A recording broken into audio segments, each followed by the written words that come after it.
Bonjour à tous et bienvenue dans Carte Formation Diplôme Administration Publique. Aujourd'hui, on va parler d'un sujet fondement juridique de l'administration. L'administration publique, c'est comme une grande maison qui s'occupe de tout le monde. Elle est partout, de la mairie de votre village au ministère. Son rôle, offrir des services publics de qualité, comme l'éducation, la santé, la sécurité, et bien plus encore. Imaginez un instant un monde sans école, sans hôpitaux, sans routes. Difficile, n'est-ce pas? C'est là que l'administration publique entre en jeu. Elle garantit le bon fonctionnement de la société et l'intérêt général. Mais attention, l'administration publique n'agit pas n'importe comment. Elle est encadrée par des règles, le droit administratif, pour assurer l'égalité et la justice pour tous.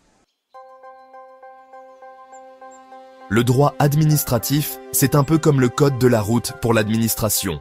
Il définit comment elle fonctionne et agit. D'où vient-il? De plusieurs sources importantes. D'abord, la Constitution, notre texte fondamental, fixe les grandes lignes. Ensuite, viennent les lois votées par le Parlement, plus précises. On trouve aussi les règlements, pris par le gouvernement, pour appliquer les lois.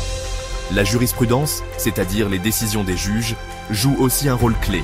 Enfin, il y a les principes généraux du droit, des règles non écrites mais importantes pour garantir l'équité. Par exemple, si vous contestez une contravention, c'est le droit administratif qui permettra au juge de trancher en toute impartialité. L'administration française, c'est comme une grande pyramide. En haut, l'État central, avec ses ministères. En dessous, on trouve les régions, les départements et les communes, qui gèrent les affaires locales. C'est ce qu'on appelle la décentralisation.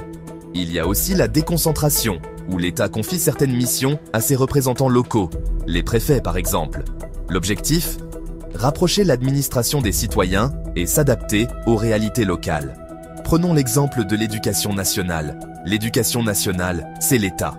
Mais chaque académie, dirigée par un recteur, est responsable des écoles, collèges et lycées de sa région. C'est ça, la déconcentration.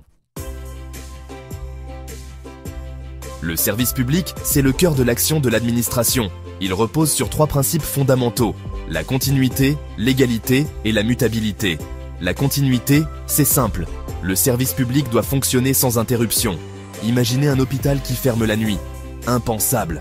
L'égalité signifie que chacun doit avoir accès aux services publics, sans discrimination. Enfin, la mutabilité, c'est la capacité du service public à s'adapter aux évolutions de la société. Par exemple, le développement d'Internet a conduit à la création de nombreux services publics en ligne.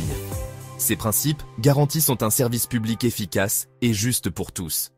Ils sont essentiels pour assurer la cohésion sociale et le bien-être de tous.